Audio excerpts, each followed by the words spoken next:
Bonjour à tous et bienvenue sur notre chaîne. Aujourd'hui, nous allons explorer un sujet fascinant et méconnu, les femmes héros qui achètent des maris avec des cornes de bétail. Cette pratique unique en son genre est un témoignage de la culture et des traditions de cette tribu africaine.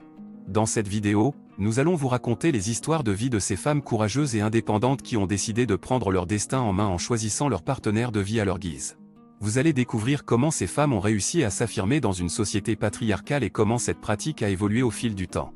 Alors, restez avec nous jusqu'à la fin pour en apprendre davantage sur les femmes héros et leur mode de vie unique. Et n'oubliez pas de vous abonner à notre chaîne, de liker cette vidéo et de laisser vos commentaires ci-dessous. C'est grâce à votre soutien que nous pouvons continuer à vous offrir des contenus intéressants et informatifs. Les femmes héros, une tribu traditionnelle en Namibie, ont une coutume unique en son genre. Elles achètent leur mari avec des cornes de bétail.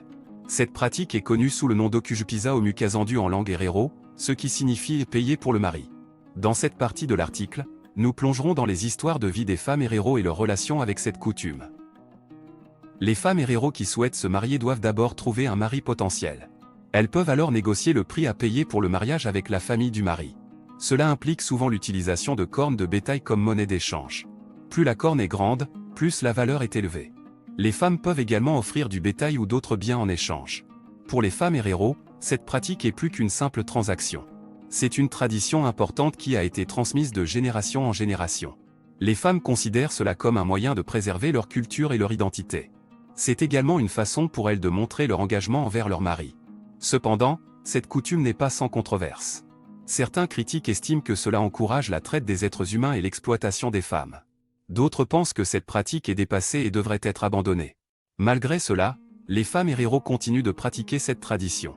Pour elles, c'est une partie intégrante de leur vie quotidienne et de leur identité culturelle.